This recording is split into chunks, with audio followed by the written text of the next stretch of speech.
உங்க கார்ல black smoke அதிகமா இருக்கு. இன்ஜின்ல கூடுதலான வைப்ரேஷன் இருக்கு. அதனால பெக்கப்பும் டிராப் ஆகுது அப்படிங்கிற மாரி கம்ப்ளைண்ட்டா இருக்கு. அதனால கார்பன் கிளீனிங் பண்ணுனா சரியாயிடும்னு சொல்லி உங்க நண்பர்கள் ரெக்கமெண்ட் பண்றாங்களா?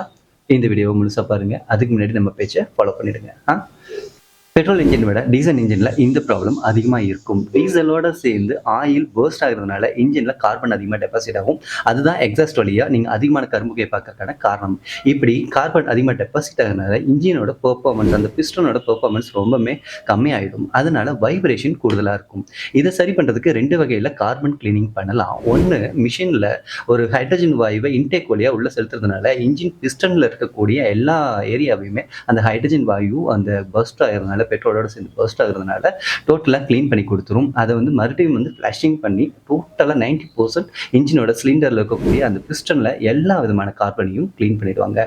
இது ஒரு மெத்தட். பட் இன்னொரு மெத்தட் என்னன்னா மேனுவலா ஒரு மெக்கானிக் கிட்ட கொடுத்து இன்ஜின் டர்போ, ஈசிஆர், அப்புறம் எக்ஸாஸ்ட் இந்த மாதிரி எல்லா ஏரியாவும் மேனுவலா ஒரு கார்பன் கிளீனிங் பண்ணி போடுவாங்க. இது மூலியமா பக்காவான ஒரு ரிசல்ட்டும் கிடைக்கும். ஸோ இந்த 2 மெத்தடுமே நம்ம பண்ணலாம். அது எவ்வளோ கிலோமீட்டருக்கு ஒன்ஸ் பண்ணணும் அப்படிங்கிறது ஒரு முக்கியமான விஷயம்.